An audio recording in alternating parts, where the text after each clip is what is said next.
Hey, everybody. Welcome to Popular Unknown Paintball Live. I look forward to this show. I think this is one of the highlights of my week. Every Wednesday, getting a chance to talk with you all and have special guests and whatnot. And yeah, I'm just excited. Before we get into that, there's a few things I want to discuss quickly. First and foremost, thank you to all the names above me, specifically Valken. Make sure if you're shopping online for paintball products, don't hesitate to swing by valken.com, valken.ca, or valken.eu. And if you see something there that you like, please use my one-time code of McGuire10. So that's my last name plus 10, so McGuire10. And that'll get you 10% off your purchase, but it's a one-time code. So buy as much as you can. And by buying that, you're helping support the podcast as well. So thank you so much. Get quality stuff, get it cheap, help me. So we've got a really exciting show for you tonight. I've got a couple of really good people on. Well, one specifically, and I've got another person joining me in the beginning. But we're going to be talking with Heath Hocken, and he is one of the commanders of Supergame Oregon, which I've never been to a super game, and I really want to go. So I really want to do that. So we're going to bring Heath on in a second, but I'm also going to bring Bill Bailey on for a little bit in the beginning because there is a large fundraising. You know what? Let me just bring them on and we'll get them to explain. But we're trying to raise some money for to help Tracy Perez. So first and foremost, let's bring our main guest on, Heath. Hey, buddy. Good to see you. Hey, how you doing? Thanks for having me. Good, except I'm horribly butchering my intro. I've just got so much going on in my head, and it's just sort of like nobody noticed but you, man. All right, and let's bring on Mr. Bill Bailey. Hey, Bill. Hey, guys. How are you? Good. So, Bill Bailey, the reason we've got you on real quick is that you and Fred Schultz are doing, I want to call it a giveaway, but it's not a giveaway because you buy tickets. So, and I don't want to just call it a fundraiser because, so raffle, what are we calling this? I'm just calling it a fundraising raffle. All right. I don't really know what it is really called. Fair enough. And what we're doing is we are, or not we, but I guess I'm helping. Well, yeah. So we are, yeah, I need one of those drinks myself. I'm Anyway, we're trying to raise money for Tracy Perez, who is longtime supporter of paintball on the whole. Like she's been behind the scenes in tournaments for like well over a decade. Oh yeah. And I forget the disease that she has, but it's affecting her lungs. Is that correct? Yep, correct. And it's terminal. And so there is an operation, and unfortunately it's not paid for, but the operation will extend her life. And so we're just trying to raise some money for that. So you and Fred have set up a this raffle, right? Yep, correct. It's well, so far we've had fellow paintballers donate guns, all kinds of, like pod packs, handmade items, wooden mugs. We got a Mondo painting, right. Just all kinds of stuff. You can check it out on Flagpole Productions page. Right. And what we're doing is it's just a simple raffle. Each ticket costs $5. Information's right there on the screen. You can send $5 per ticket that you want. And all the money goes to Tracy. Our goal is to raise as much as we can. We're going to do a live drawing next Tuesday on Fred and Friends podcast that he does, and we're just going to give everything away. Yeah, and so that's 6 days from now. So you got 6 days, $5 a ticket, and with all these different prizes that are available. Which one, by the way, is a Shocker XLS, which is practically new. I believe Josh Silverman. Yes, he donated that out of his personal thing. Correct.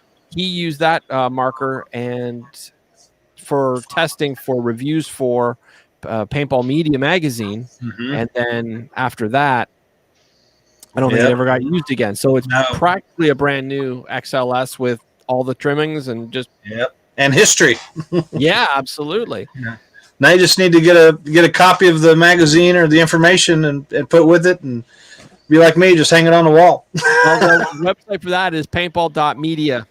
Yep. Heck yeah. All right. So if everybody's, just to be clear, if you guys want to spend $50, that is 10 tickets. You just email it to Bill Bailey. Bill Bailey's got a huge list going on of all these different things. Yes, everyone's getting issued just random numbers. We're going to use a random number generator. It'll be live so they can watch it all happen. And there's a lot of prizes. I mean, there's everything from beef sticks to, there's everything in there. No Cheetos, but there's definitely beef sticks. We have to be nice to those guys.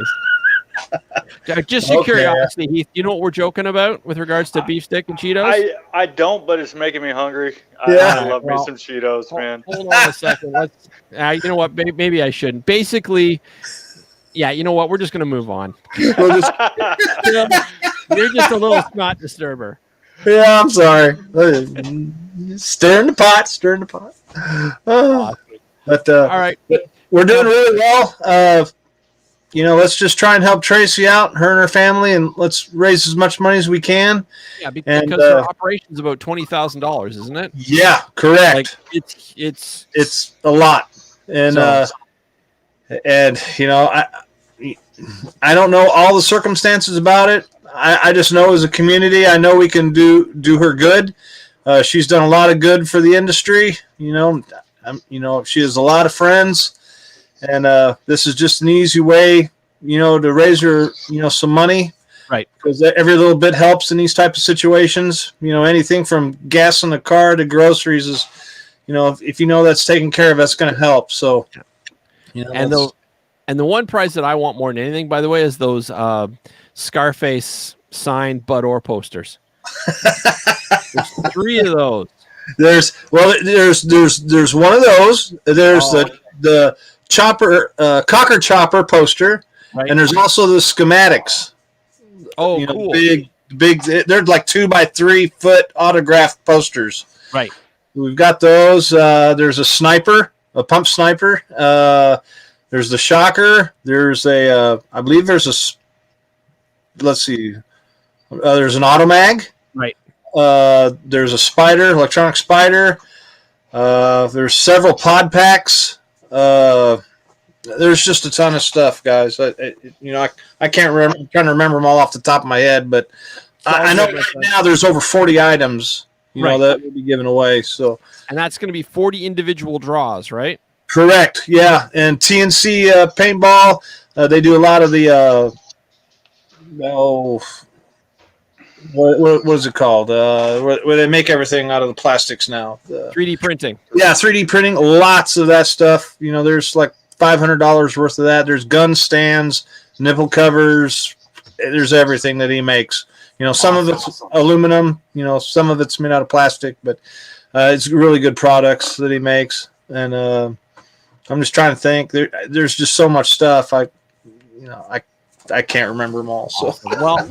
For those of you watching, if you get the opportunity, the email address below, in case you want to help out and help get Tracy feeling better, spend a little more time with her kids and a little more time with the paintball community, because she's helped us for well over a decade. Yeah, and even if you don't want to partake in the raffle that we have, she also has a GoFundMe page account set up.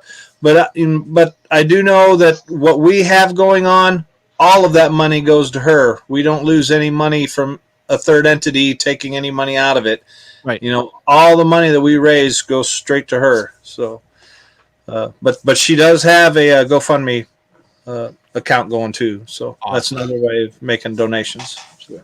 All right, Bill. Well, I know you're busy, so thank you very much for coming on. I do appreciate it. You have a fantastic night, and everybody, if you get the opportunity, please help Tracy, because she's helped us in so many ways over so many years. Heck yeah. Heath, have a good evening.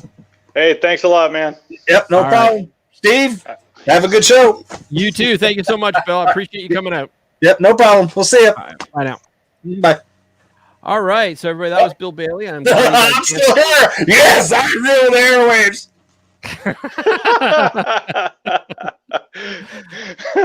airwaves. Yeah, welcome to live TV, boys and girls. I was just, I am going to smack was him classic. so hard. I like that. All right, now I'm just trying to shut that down. There we go. So welcome to the show and the chaos that is. I love chaos. That's great. Right? Thank you. You're very welcome. So I see you changed your name to Heath. You're not putting septic tank on down? People know me as both. I'm sure with the comments and things, I wasn't trying to have too many people. What is that about? This guy must be full of shit, right? I mean, it's a septic tank. But yeah, I mean, that's what it is on the back of my jersey. I figured I'd clean it up just a little, That's awesome. Well, welcome to the show. And the reason you are here is because you want to talk Supergame. Yes. I want to go to Supergame. You need to go to Supergame. I agree wholeheartedly. It's just not that easy to jump on a plane, fly to the States, hang out there. Like, I mean, don't get me wrong. It actually is extremely easy to jump on a plane and fly to the States. It's coming back and the 2-week quarantine that I have to go through, not spend time with my son. That's the sucky part. Getting across the border, well, easy. Hopefully we can get through the rest of all this here pretty soon, man. And then once that happens, once that quarantine bit is done, then you won't have an excuse and you can come to Supergame. I hope so. Yeah, I mean, there's 3 of them to choose from. I'm the general for there you go. There's a couple of teams that actually hop and they do all 3 of them, or they did it the year before last. The name escapes me at the moment. I feel like I'm gonna butcher it if I try and remember it. So I'll just I know say that people feeling do well.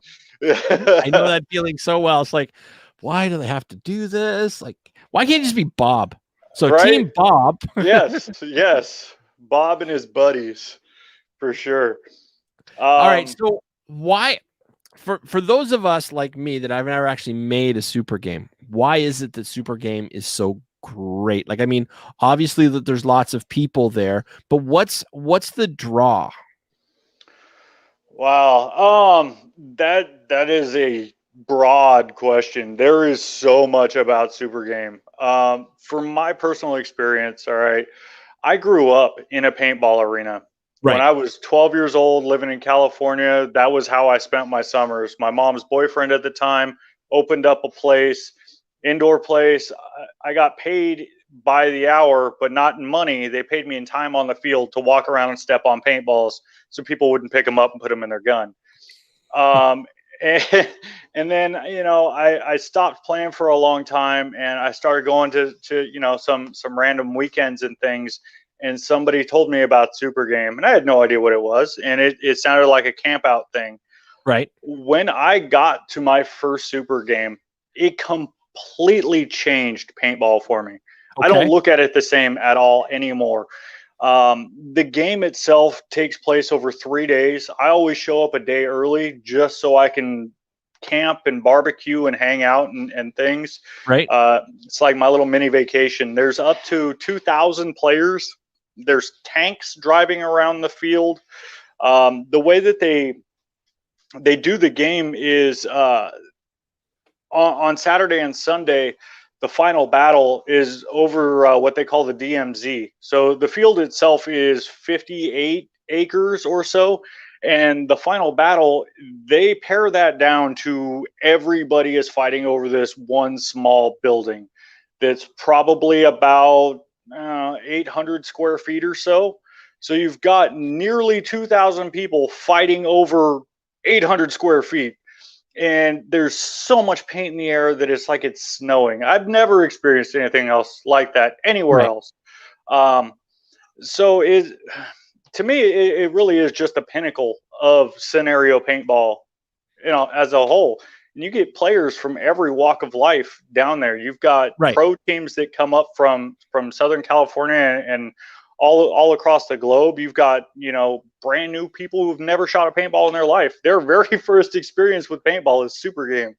Like, how do you even hold a candle to that? That's crazy, man. Yeah, I mean, I'm not sure a first-time player should ever go to Supergame. And I know a lot of people are like, what are you talking about? But having been a referee for many, many, many years, I don't know if I would ever want a rental guy going out, never playing before, and going with all that much paint in the air going, why can't I see? You know what? And lifting their mask. Like, yeah, like that's a really that good would point. terrify me. Just Yeah. because with that much paint in the air, like, don't get me wrong, I'm not saying don't play, but I don't know if you really want beginners because it's so hard to drill home.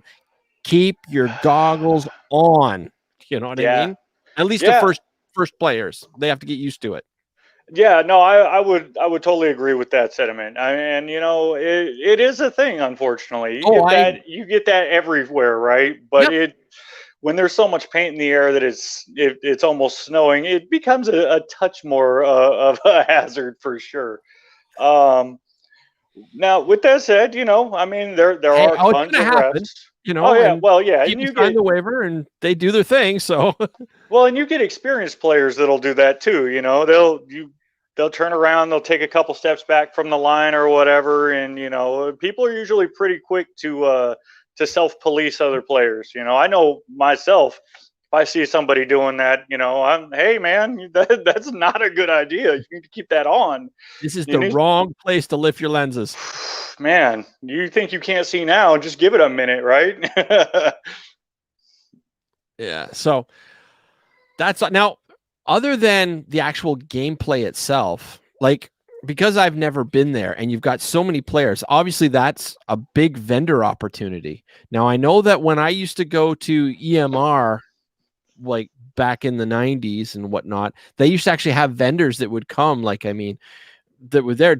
Are there like vendor pavilions as well when it comes to Supergame?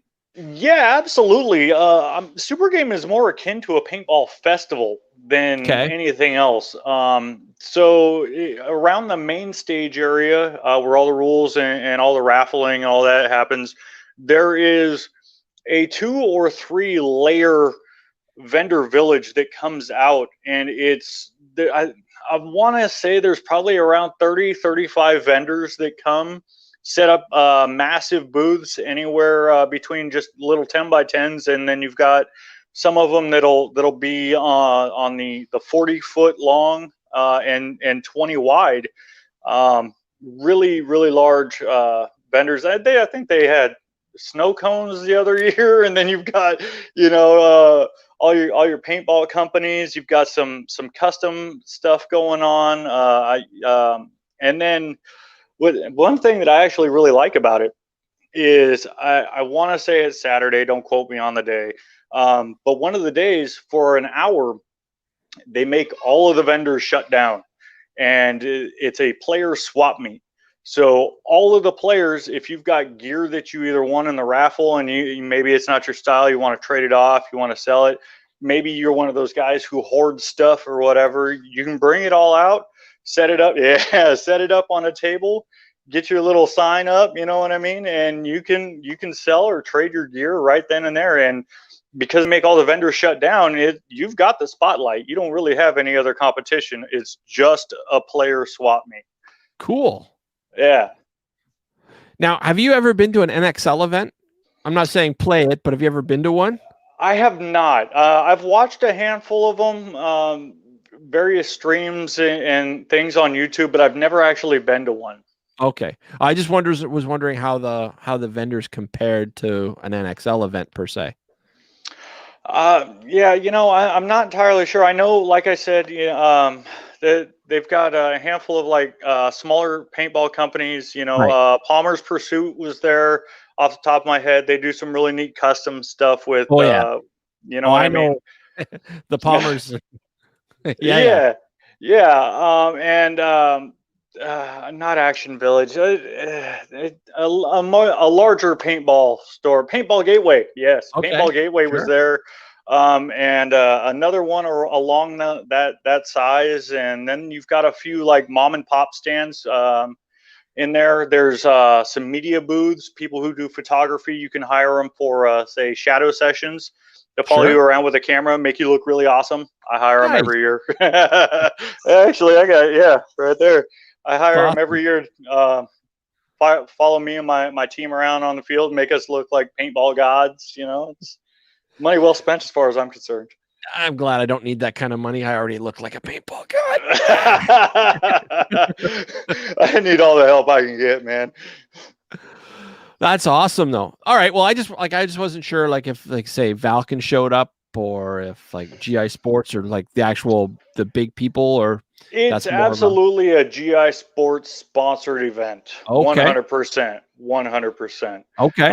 Now, as far as them having a booth, I haven't seen a GI Sports booth or anything like that, but all the paint comes off a GI Sports truck, and their name is the first one you'll see when you go to the Supergame website, and it's the biggest logo on the banner for Supergame while you're actually there.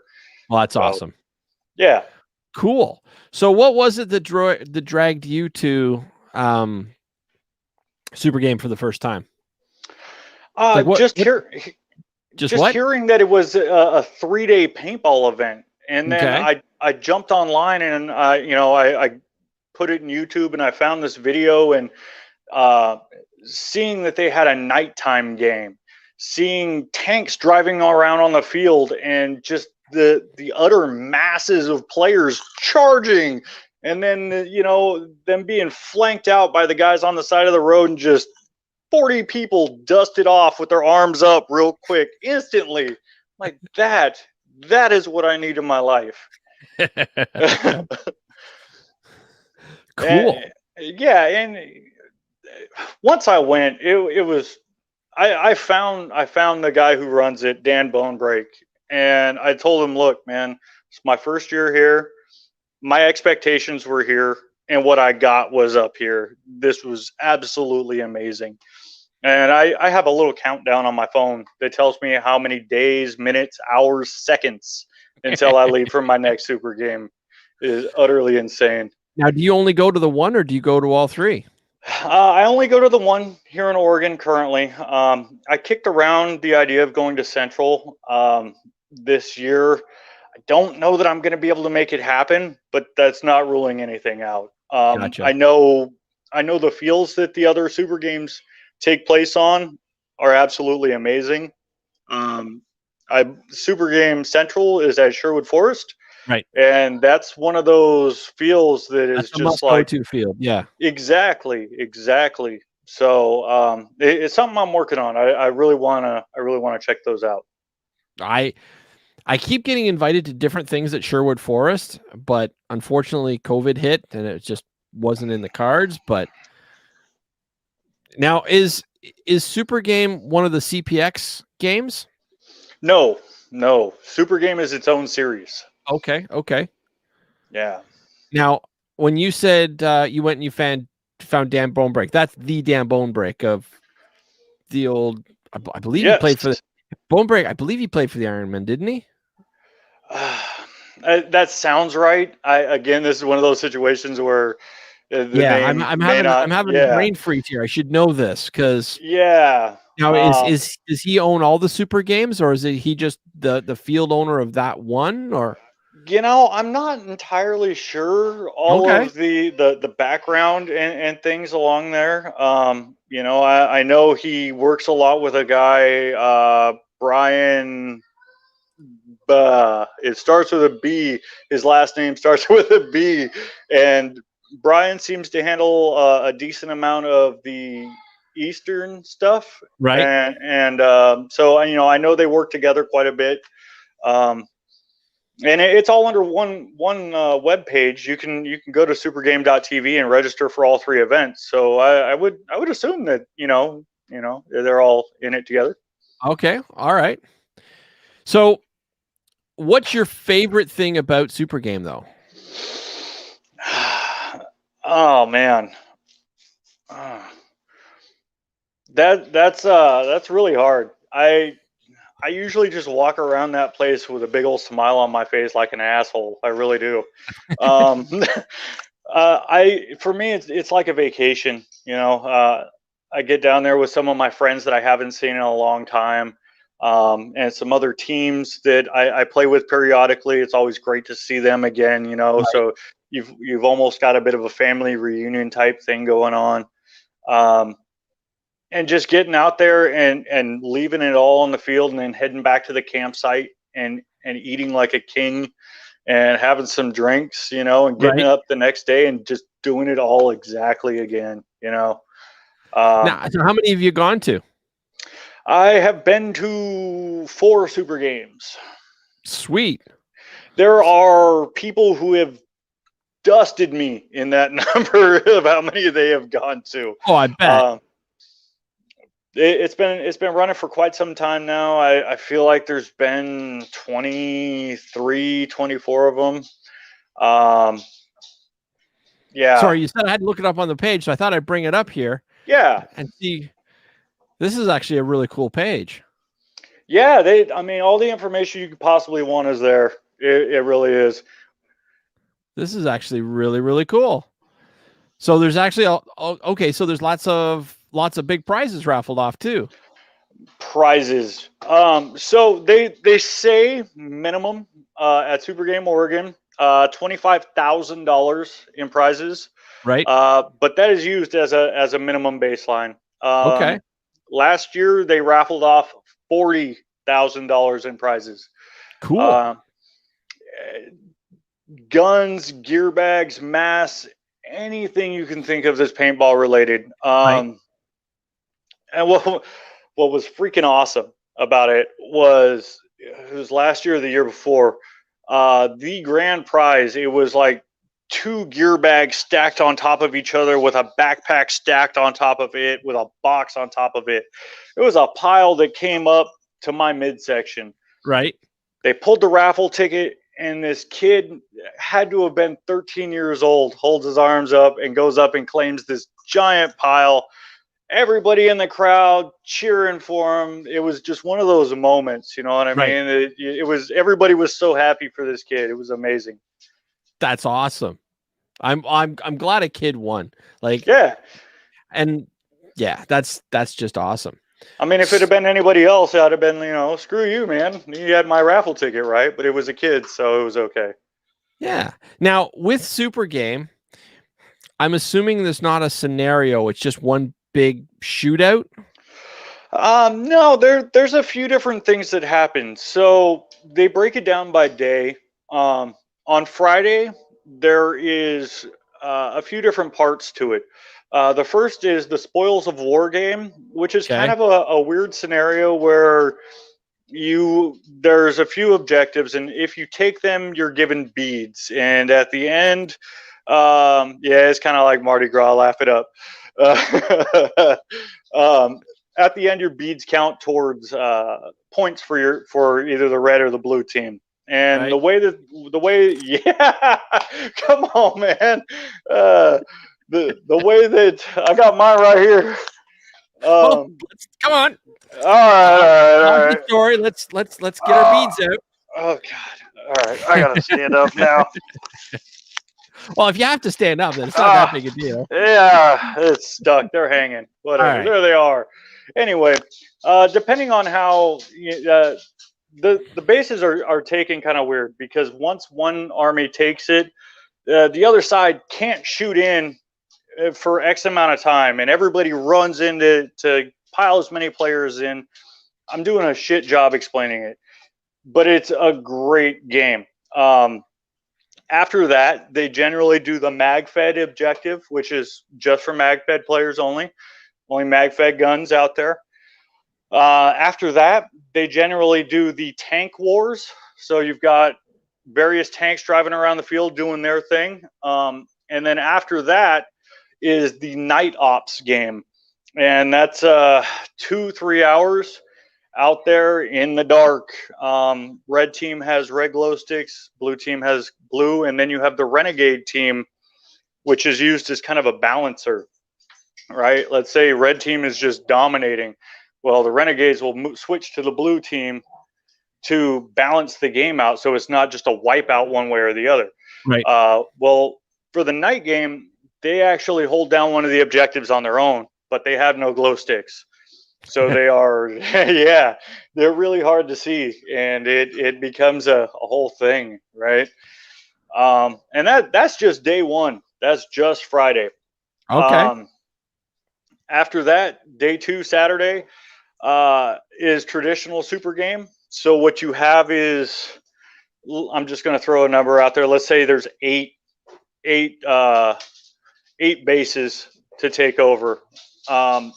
Depending on what time of day it is which base is worth the points. So you're constantly chasing what the current objective is to hold it down.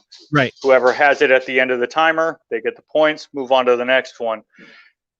Day three is domination. All of the flags are up. Everything's in play. And at the end of, the top of the hour or what have you, if you're holding 3 of them, then you get the points for 3 of them. Everything's open. Everything's live. And Cool. at the end of it, it's all kind of totaled up. And they kind of keep the number a little secret. So you can't really tell who's doing what until the very end. And I think last year there was a 20-point difference in deciding the winner. And that is just damn close. That is close. So cool. Yeah, I want to go. Yeah. Now, have you played other big games in comparison? Like I've been to Hell Survivors and I've been to EMR and whatnot. But so have you played any other big games? I really want to, but I haven't. I've stayed in my region for the most part, Sure. the Pacific Northwest here. I do a lot of big games at some of my local fields, but the biggest of any of those that have really gotten is about 300 players or so. Sure. That's still, for a local field, 300 is still a lot of players. It's a kick-ass game too. Yeah, that's a fun day. Yeah, it is. I mean, and nothing against Super Game because I want to go. Let's just clarify. But I've noticed that when you get into some of these really huge games, there's a disconnect. And a lot of people that love paintball, really love paintball, one of the things they like to be able to do is find the person that they eliminated, shake their hand and go, that was such a good mood, and reshare that moment when, you know what I mean? Like let's say you overshot somebody and you feel really bad and you want to go say, I'm sorry, things like that.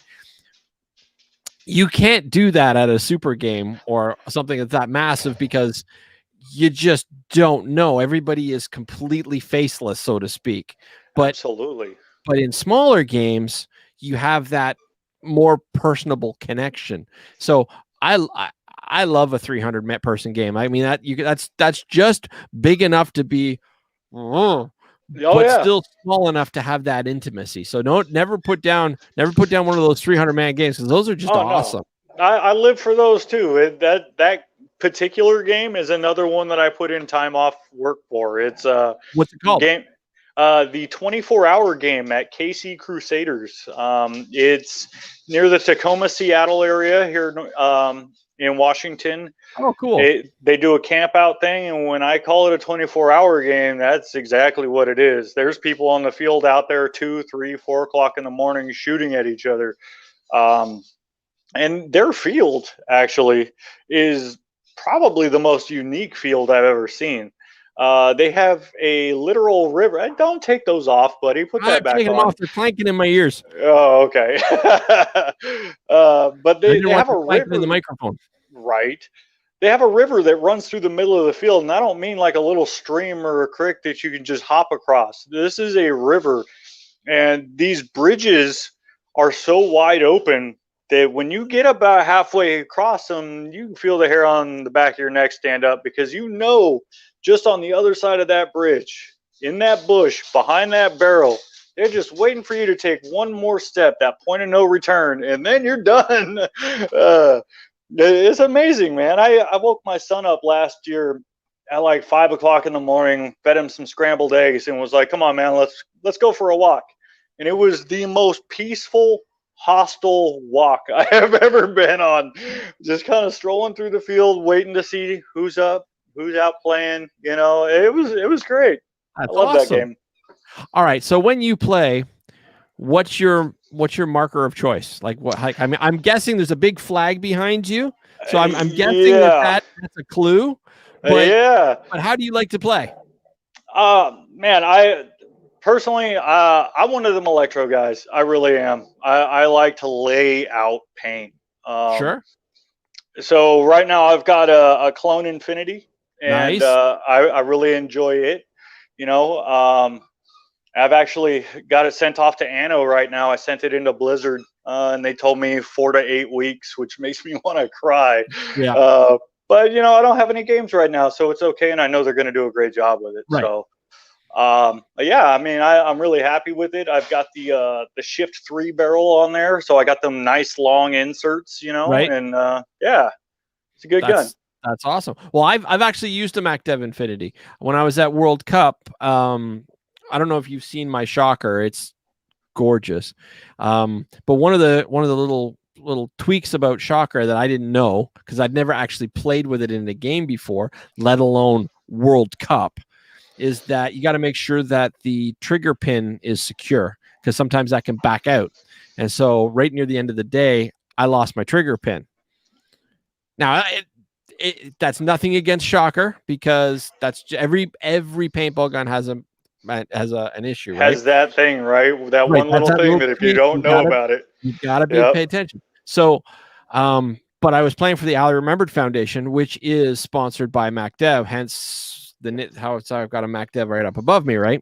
I saw that up there. Yeah. And so there was an Ali Remembered Infinity right there for me. So the minute the shocker went down, I grabbed the Infinity and away I went. And I really liked it. Like, I mean, I really liked the feel of, like, it almost has like a 45-ish feel to it, and you can tuck right in. And it has a strange zippy twang to it when you shoot it.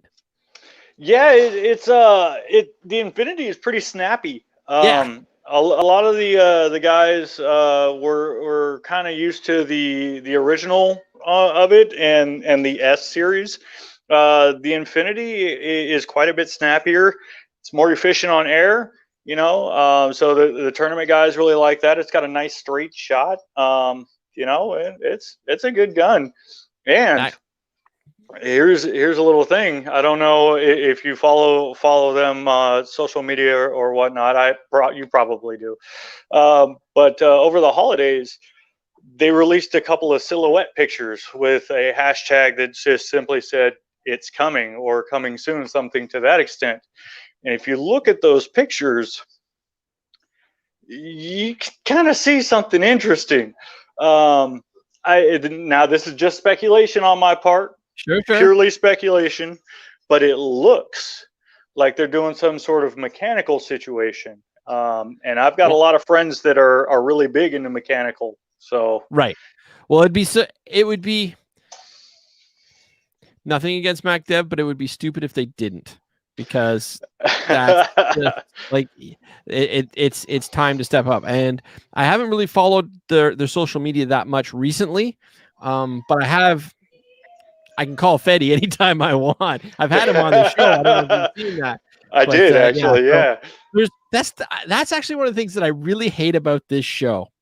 I mean, I truly hate about being a podcaster, is because there's what I'm told and what I'm allowed to talk about.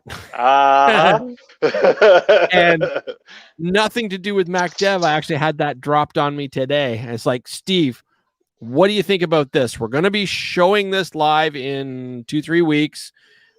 This is going to be a big announcement, blah, blah, blah. What do you think of it? And it's like, I think I hate you.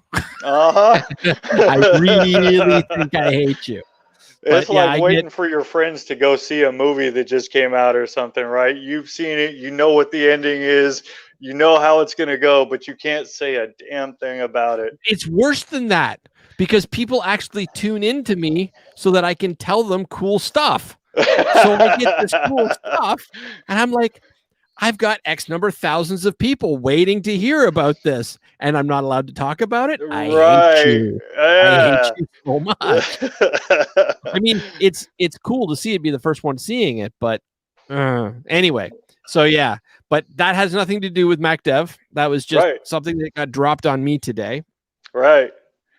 But yeah. Oh, Tracy Perez says you are too cool. That, by the way, is the Tracy that we were doing the fundraising for. So yeah, and so Tracy, since you're here and you're on, I don't know if you noticed, but I had Bill Bailey on earlier, and we were talking about the fundraising we were gonna, or the fun raffle, or the fundraising raffle that we're doing for you, Tracy. So I'm glad you're tuning in, and I can't wait to see you again. I hope things are going well. But yeah, so that's Tracy. Anyway, I got sidetracked. Squirrel. I warned you it was going to happen. Yeah, hey, that's all right. Yeah. I warned you it was going to happen. Yes, sir. All right, so you talked about having a list, and I told you to throw it out the door. Have we covered your list? Because I know you didn't throw it out like I told you to. You're right, I didn't. Yeah, I mean, and like I said, it was just, bullet points, and, make sure you told people that there were tanks. Like I was going to forget that, right? I was nervous before I came on, I'm like, oh, I'm going to mess this up. You can't mess this up. Hey, I will find a way. Trust me on that. I messed it up so much for the both of us. Like, if you haven't caught me, yeah, I am the ultimate professional. Not it adds personality, man. Well, that's the thing. You got to keep the flaws, because people could tune into anybody. Like, there's a lot of great podcasts out there. There's just a lot of great podcasts out there. But the last thing that anybody on the list that are watching right now want to see is somebody faking it, unless they're actually saying that they're faking it. Because then because I have a signature fake it till you make it show when guests don't show up. Right. Right. Yeah. But other than that, yeah, like, nah, I just like these talks. All right, so Facebook user, we've got Hey New here. Well, welcome to the show. We're glad to have you, but you didn't give StreamYard permission, so I can't give you a personal shout out. So at the top of the post, you click on it and you say, give StreamYard permission on Facebook, and then I can actually acknowledge you as a person and just give you a huge shout out. But we're glad you're here. I get that all the time. I've seen it numerous times. I think at one point I may have actually been one of them. I bet. You will never know. Nope. So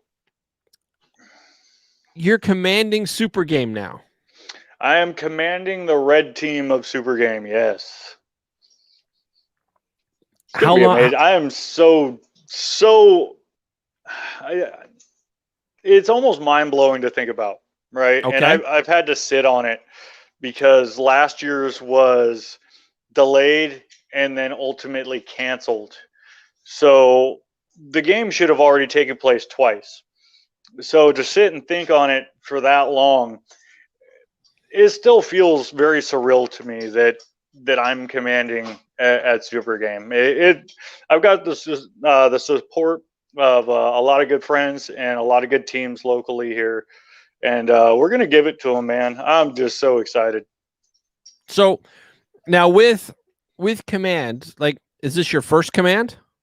This is my first Supergame command. Okay. I've done lots of other games. Well, lots. I've done a handful of other games. I did Oregon versus Washington down at Splat Action. I was the Washington general. And what was funny about that was a buddy of mine was the Oregon general. So that was a really good experience and a great game. Did you beat him? I did. I wasn't gonna say that part, but you forced my hand. I did, and I'm gonna keep doing that. That's my job. And then, so what you're saying is, as a commander, you're a winner. I haven't won them all. But I've won more than I've lost. Well, there you go. I intend on keeping it that way. Yeah. Now, how did you become a commander of Supergame?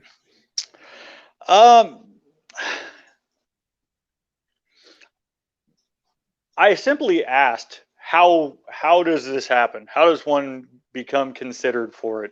Right. And they told me, well, there's an application process and then there's a list. And the list doesn't necessarily go in order of who's next in line.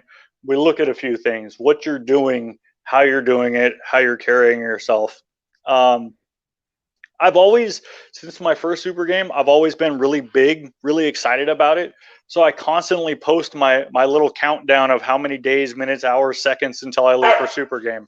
And so, I guess they kind of saw that, and I'm always trying to organize people and get people excited for Super Game. So, Right. they saw that too. I wrote them up this nice big long application of who I am in paintball and what I do and why being a general had become a goal of mine, because it Right. absolutely had. It wasn't just some passing thing. Oh yeah, that'd be nice. No, fuck that. I wanted it.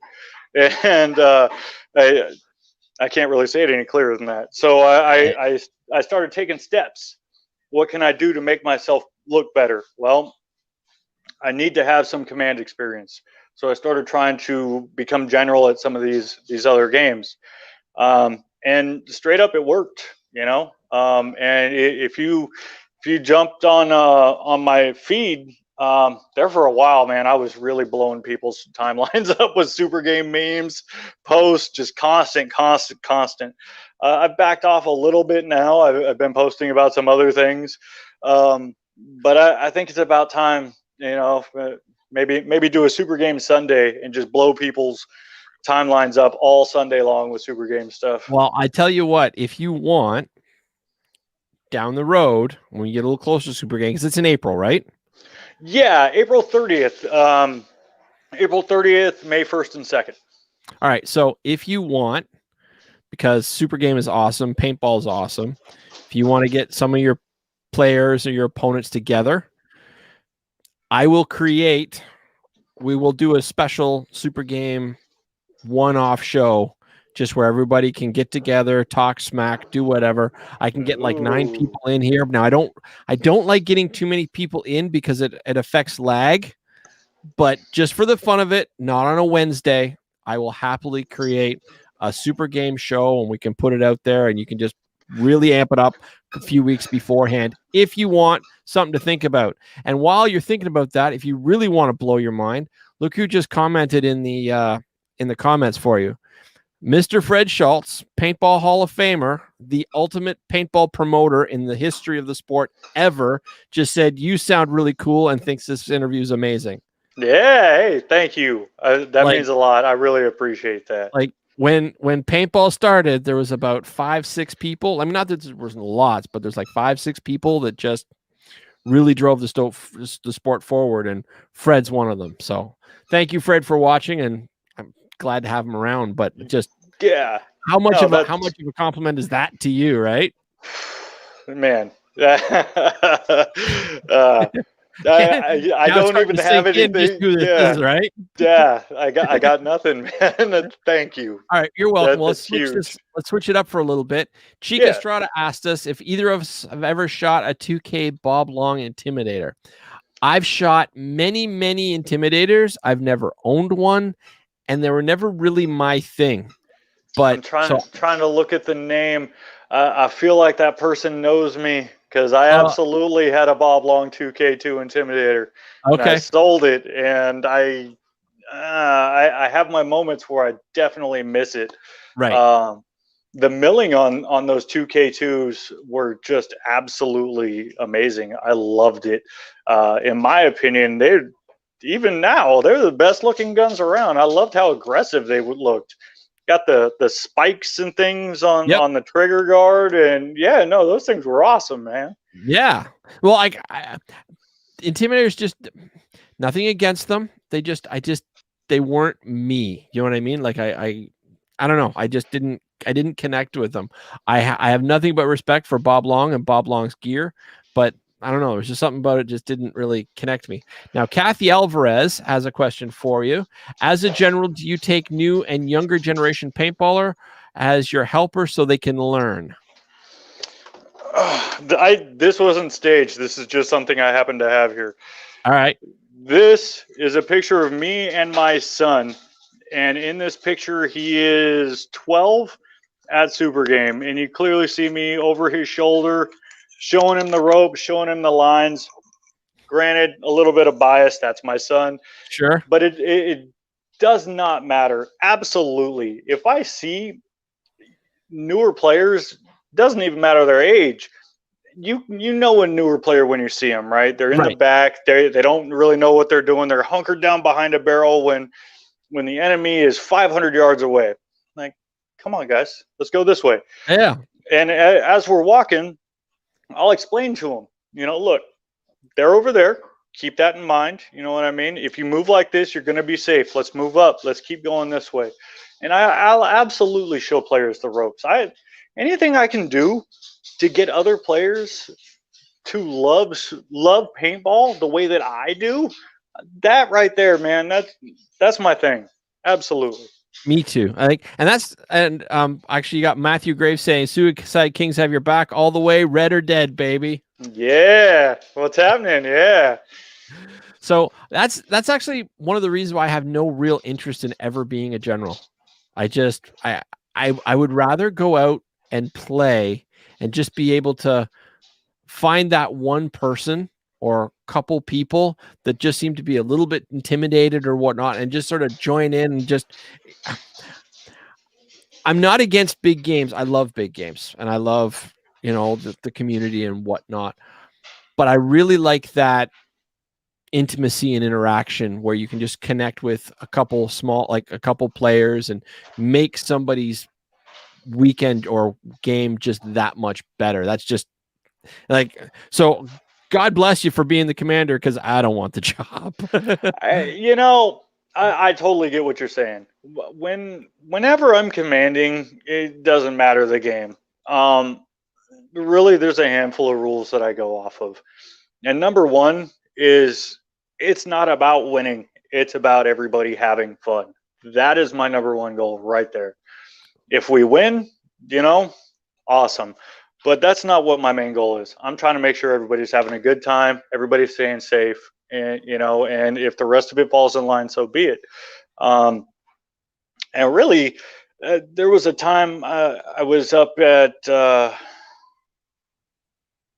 it was down at Splat Action. It was at Oregon versus Washington, and I was just kind of mindlessly walking around looking for the rest of my team. Right. And out of nowhere, about 2 feet in front of me and off to the right in this tall grass, I hear surrender. And I was like, what? And out pops this 13-year-old kid, and he is ready to give it to me, man. So I'm like, yep, you win, dude. Good job. I pat him on his head, gave him the thumbs up, gave him the knuckles. Same color. No, he legit. Team killing, man, for sure. But I gave him a pat on the head, and you could just see it, how happy he was, behind the mask and everything. And, that faded about 5 minutes later when I came back with 4 of my goons, and we just cleared the area. But, there's that moment, right? It was a great moment. So what do you think your favorite moment is? If I ask so many people this, and the standard response is, oh man, I've played so much, it's just a blur.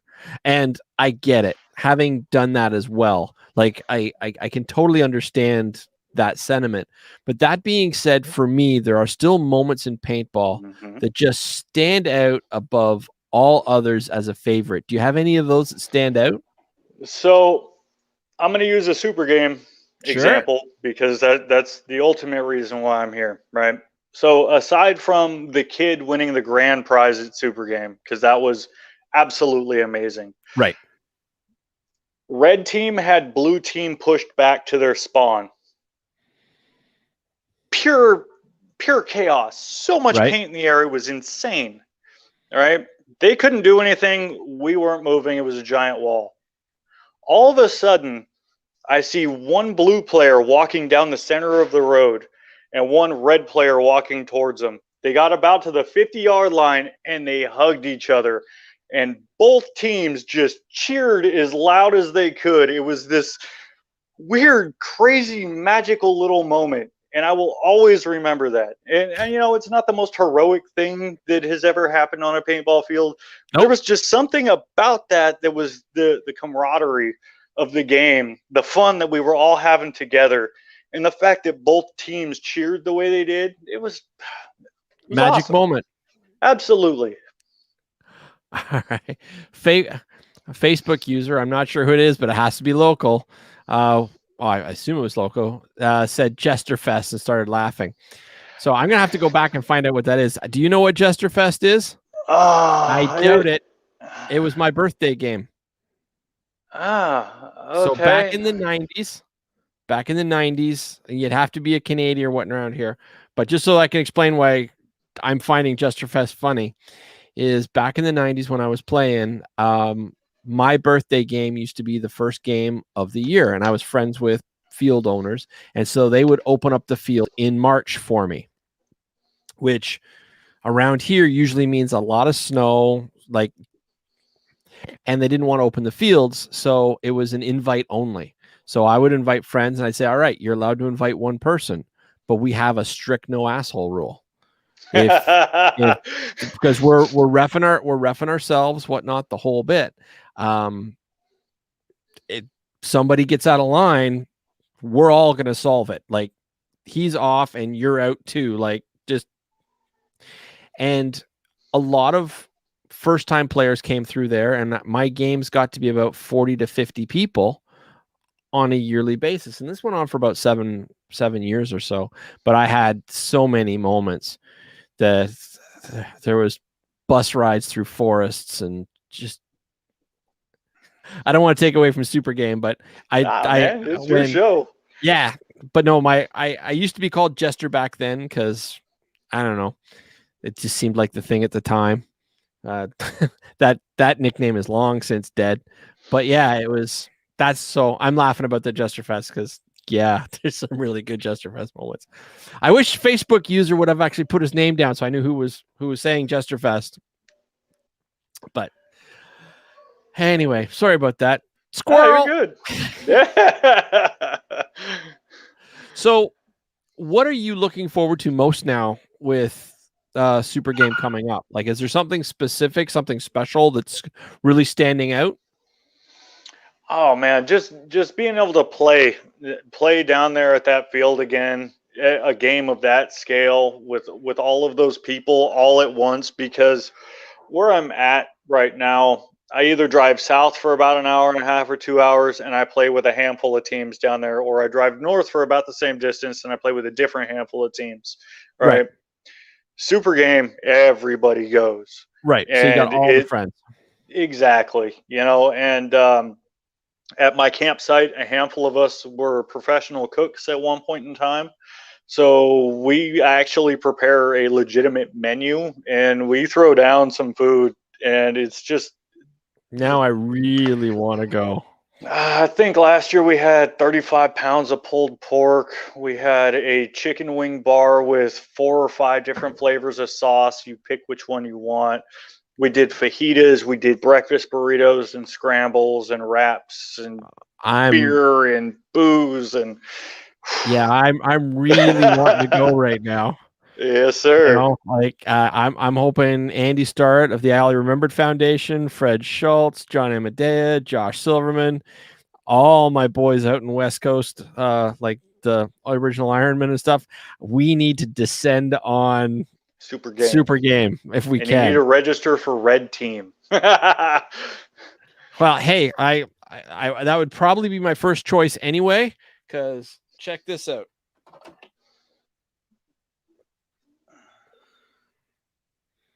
Yeah, there you go. You're ready to go. When I started playing in 1989, I joined a team called the Cannonballers, and this was one of the team tags, and we were a 25-man challenge team back then, but you always had a tag, or what we would do is we put a tag on. That way, if we snuck up on one of our own players, we know who it was. And if it wasn't one of our own players, we were of the opinion that if you let somebody sneak up on you, you get shot. And you deserve to get shot. So I got that tag the second time that I played. the second or third week time I was on the field, and I've had it on every single set of goggles since then. So those have been sitting on my goggles every time, even when I change goggles. That tag has been on my goggles for over 30 years. That's amazing, man. Damn. So I try to play on red when I can, just because I don't have to do something with that tag. Because sometimes it's a convenience thing, right? You just don't want to take it off.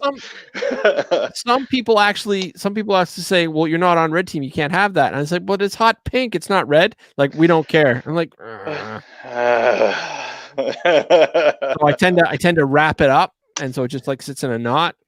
But yeah, there's been an occasion where they've told me I have to take it off, but that I hate that. So yeah, I try to be red.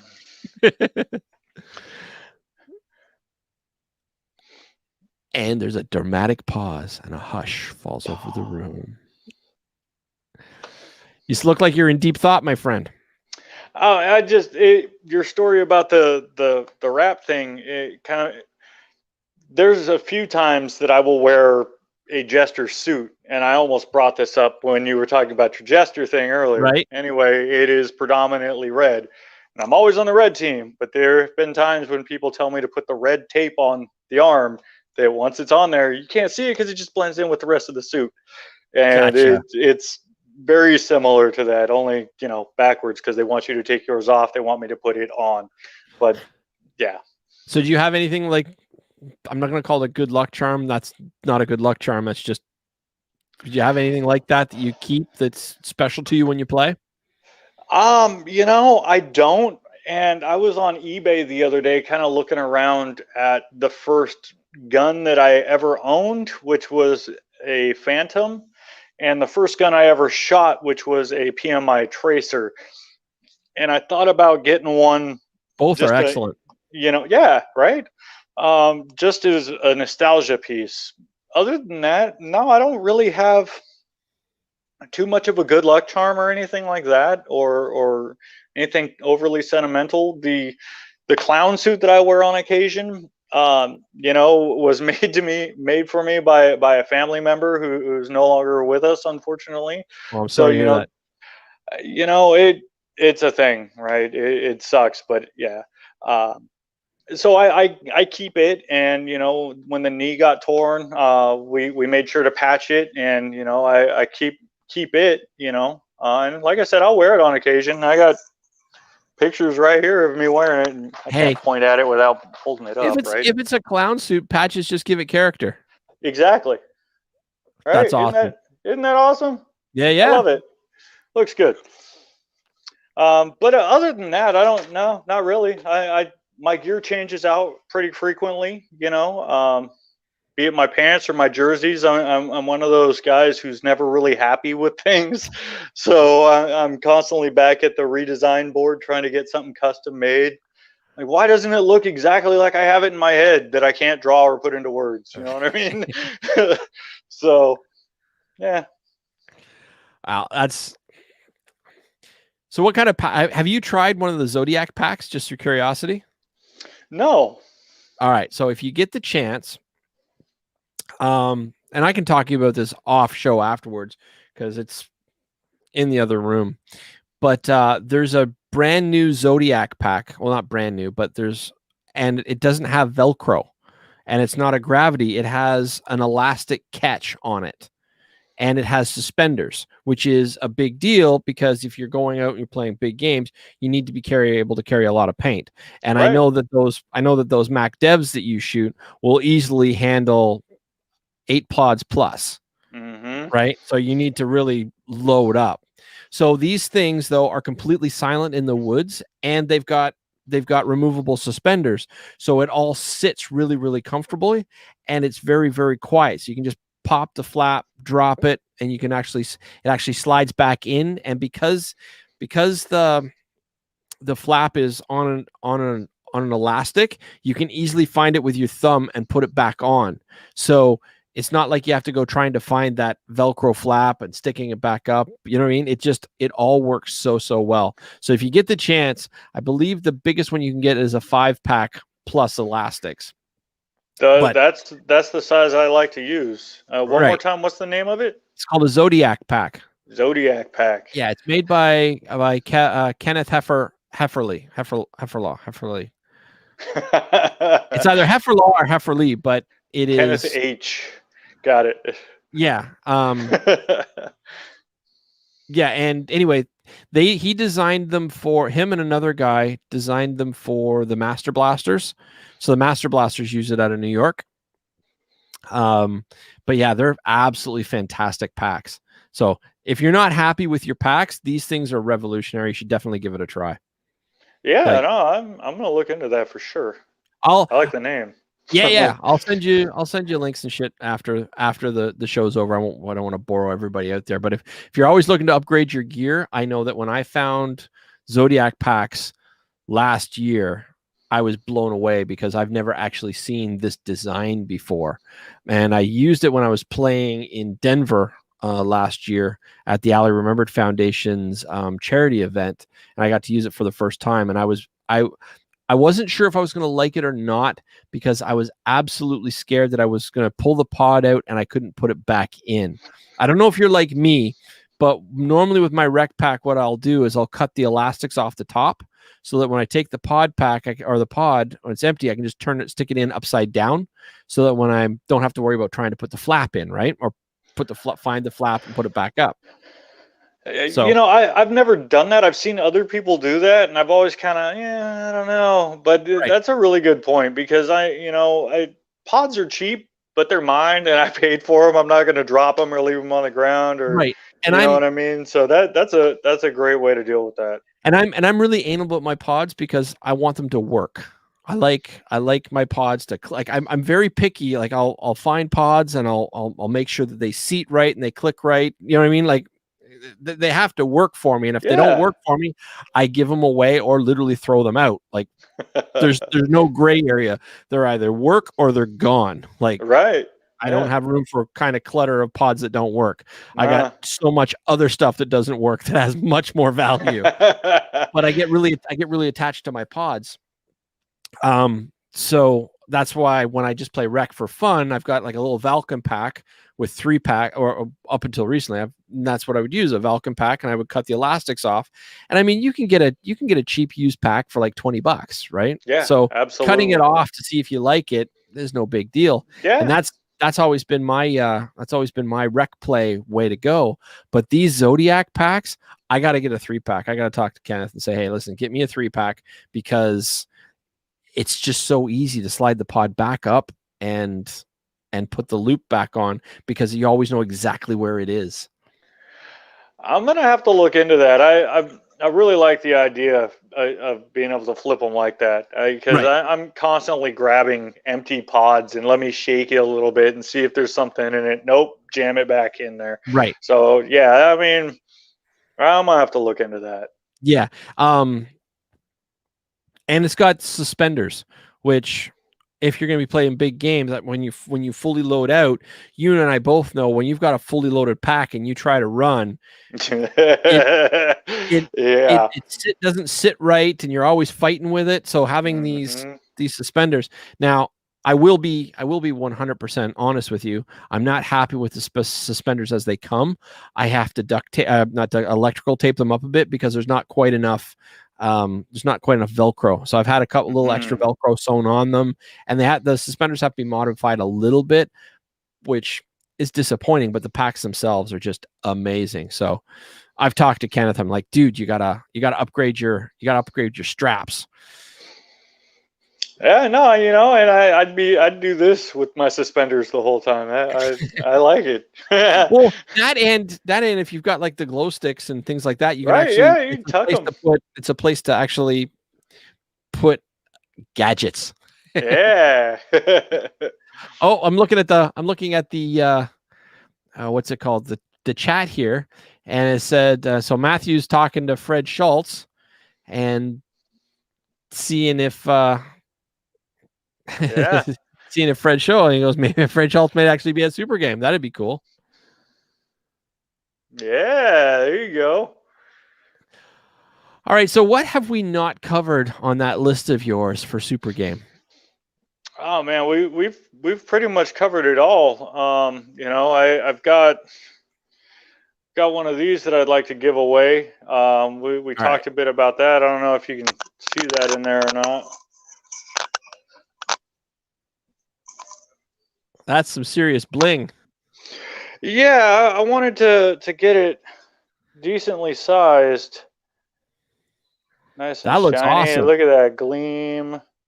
So what's what's that for? Why did you make it? Like what that's awesome. This is just simply a Supergame is awesome, so I'm gonna spend some money on Supergame. I had one of these made for Dan Bonebreak. I had one made for the Blue General. I had one made for the Renegade General. One for myself, and I've got one to give away. And it really that's the only reason I made them. And I can't get one because you're giving this one away. Damn it. Well, I mean, you can enter, I guess. No, I can't enter. My morals would not allow me to enter that, because if I was to win, I wouldn't want to tarnish this, like, oh, fix. You know what I mean? So just I would love to win, but if I was to ever win, I couldn't do that. But that's cool. So what kind of a contest do you want to do? I did some sort of a name drawing, outside of that, it would do, a name drawing in, say, a month or so. And I'd pull a name out of a hat. And well, you've got everybody's undivided attention. Yeah. Like we've got 11 people actually watching live at the moment, but you've got everybody's undivided attention. So if you want to plug it, now's the time. I know we discussed it earlier, and we need to do. Man, all right, well, you lost me here. It's in a month's time. Yes. So here's what I'm going to suggest. You've got a week to think about it. Yeah. All right. Next Wednesday, I'll bring you on for 5 minutes, and you can announce it on my show and how you want to do it. So everybody that needs to, you can check in Heath next week or sometime thereafter, something nearby. Put a post on your thing. That's right. We could do that. Whatever the case may be, we'll figure it out. We'll announce how people can do it next week, and then you're going to be on a couple other podcasts as well, as I understand. If you want to give them a plug, please do. Yeah, I'm going to be on a Frontline podcast, and then after that, I'm going to be hanging with the Reaper as well. Do you know what days these are going to be? I don't have any days set up with them yet. I'm looking at Frontline in February. I'll probably do it the first week of February, talk to them and look at their schedule. I'd kind of like to do it before Valentine's Day. Sure. And then Reaper probably the end of February, maybe the beginning of March. Okay. Yeah. Well, there are a couple of really great podcasts, so I hope everything. Yeah, absolutely. Make sure you check them out.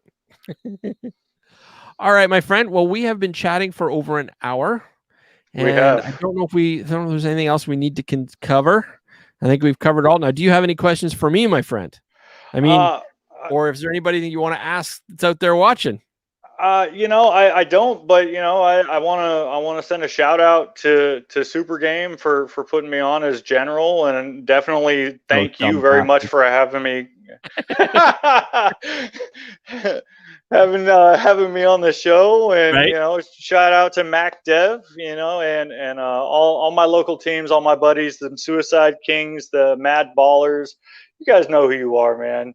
I wouldn't be here without you guys. Is there a main team that you play with? So my team is kind of weird. My team is called Time to Die. But for the most part, me and my kid are the only ones of us who play. So I've gotten in really close with a lot of other teams. I've had a few other teams trying to recruit me. And for the time being, I pretty much just, now we're going to be really good buddies and I'm going to rock your shit, but I'm still my own deal. I actually took it a step further with the Mad Ballers, though, and I picked up one of their team jerseys with my name on it. they're going to be my right hand at Supergame. So massive, massive love to the Mad Ballers. Awesome. Actually, before we go, I should give ask a quick question. With Mac Dev, I believe you're an ambassador, if memory serves. Am I right? That is correct. Yeah. So what does being a Mac Dev ambassador entail? And just so you have a chance to shout out in case anybody wants some fine Mac Dev products, I assume they go through you. Yeah, you can definitely reach me on Facebook, and I can answer any questions that you have, or if you've got current products that you need a hand with, or you're looking for something new. Either way, me being an ambassador, my job in a nutshell is to provide service. I'm Right. here to help people love their guns, and it's really that simple.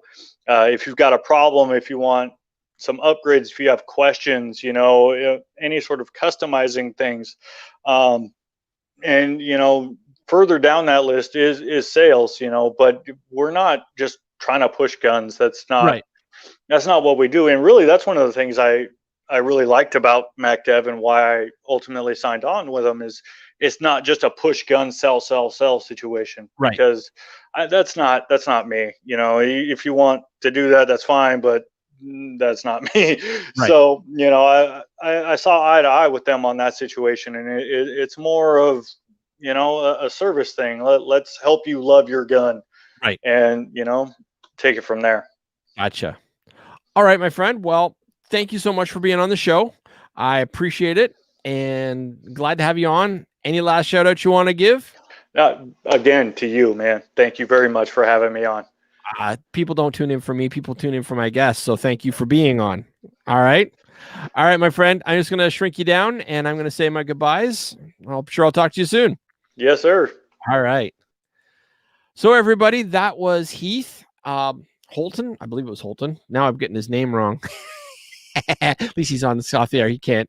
It's written down on the description. Darn it.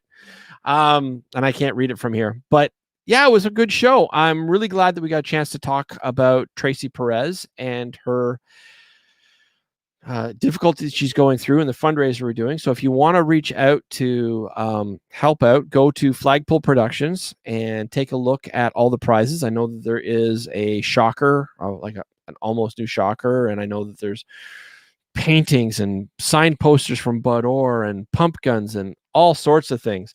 But yeah, if you want to shout out, or you want to get a piece of that, the tickets are $5, and you just send out just send Bill Bailey $5. He puts your name on a list randomly. If you have any questions, Bill Bailey is actually known as William Bailey on Facebook, but reach out to them, or reach out on Facebook on Flagpole Productions, and let's help Tracy extend her life a little bit longer, because she's been in the sport for well over a decade, and I look forward to seeing her at the events and stuff. So anyway, so that's that. And thank you again, Heath, for coming on. I think it was a really good show. Thank you all for coming out, and play with passion, everybody, and keep your paint dry.